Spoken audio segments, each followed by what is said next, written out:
Sa gagmayang kasing-kasing imong gitanumang pulong, bisan simpleng nga leksyon, makahimo og dako nga kausaban. Sunday school teacher, andam ka matag Domingo,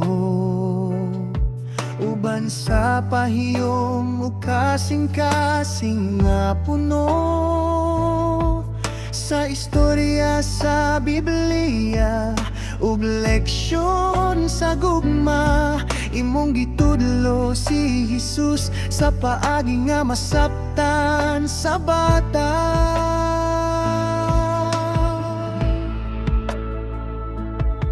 Bisan kapoy sa semana, moabot gihapon ka, kay kabalo ka nga adunay kalag nga naghulat. Sa imong tingog nga malumo ug matinudanon, ang mga bata makaila sa Dios nga buotan ug maayo.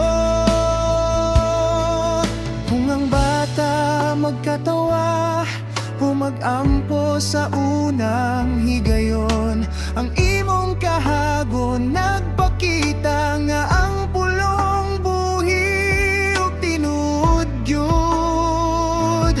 Sunday school teacher, salamat kaayo sa imong gugma, pagkamainop sa non, sa matag leksyon nga imong gihatag.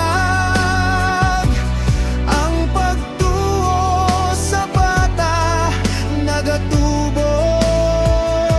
Sunday school teacher, padayon lang, bisan walay palakpak sa tao. Ang langit nagtan-aw sa imong buhat, ug ang Dios maoy magpanalangin kanimo.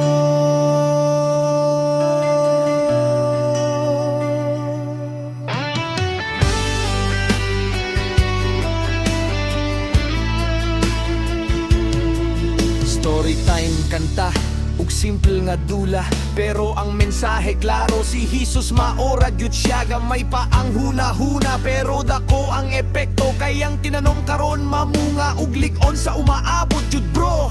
Dili lang ebise, dili lang papel ug kolor, apan kinabuhi nga gitukod sa pulong sa Ginoo. Kung ang bata makailak ang Kristo sayo pa, ang dalan sa kinabuhi mas klaro ug hayag kaayo pa.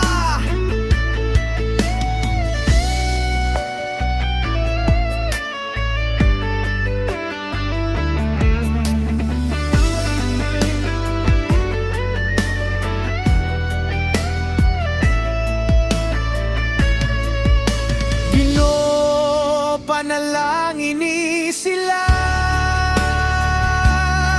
mga magtutudlo sa kabataan.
para sa tanan Sunday school teacher.